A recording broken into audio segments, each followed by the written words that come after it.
That's my initial analysis of the events of northern Mali.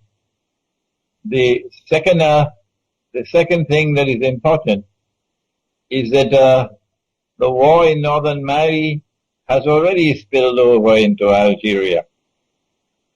While Algeria has not been a model state, the government of Algeria has not been a model government. It has been complicit in many things, of which Pakistan is also complicit, and Egypt is also complicit, in renditions, for example. Yet the government of Algeria and the people of Algeria have shown themselves to have a certain kind of independence and a certain kind of originality of thinking. And they have not been camp followers of the Zionists, not Algeria. And Algeria has been courageous enough to establish a friendly relationship with Iran. Algeria is taking a chance in doing this, pursuing this independent policy and not being a camp follower of the Zionists. And that is that she exposes herself to be targeted. And this is what's now happening. And I think many, many Algerians recognize that the next target is Algeria. But I am hopeful. I'm hopeful that the land and the people who fought France and fought France courageously until France had to withdraw, battered and beaten, France had to withdraw. Such a people are not likely to allow themselves to be recolonized so easily. And so the Western world has a fight on its hand if it seeks to use the events in northern Mali as a toehold with which to enter into Algeria, to destabilize Algeria, and to impose once again a neo-colonial regime on Algeria. It's a huge country logistically, Algeria. I don't know how it could monitor its borders. It also has been accused of assisting France in this onslaught on Mali, and it's even been accused of giving France the money to wage the war.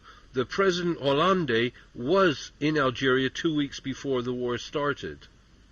The manner in which the Algerian army, the Algerian armed forces, put down the armed hostage-taking in the south of Algeria meant it emphasized that they did not care how many had to die, but they were not going to allow themselves to be taken for a ride.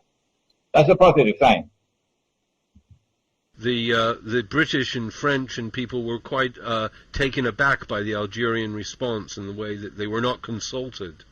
So it was indeed a mark of independence. They're a very difficult people, the Algerians. When I meet them face to face, they get very emotional, and they're a highly charged lot. But the West seems dedicated to destroying all tribes and culture and traditions, and Algeria is a target, therefore. That's a universal policy of the Gog and Magog world order, that they want to bring about one godless global melting pot. I saw it in New York. I saw everything being mixed together in one melting pot. And what they've been doing in New York, they want to do in the rest of the world. But that's the macro analysis. And you're right about that. But I say to you, Boris, that I am myself surprised that I get more emails from Algeria than from any other Arab country. I was educated in Islam in Pakistan and for 1 year in Egypt. I've never visited Algeria. I've lived in Pakistan for about 12 years. I've lived in Egypt for 1 year. I've never set foot in Algeria. And yet I seem to be gaining more and more popularity in Algeria. I was just interviewed by Algeria Patriotic, I think is the name of the journal. A long interview, and it's being published now. And I'm getting very positive feedback from the Algerians.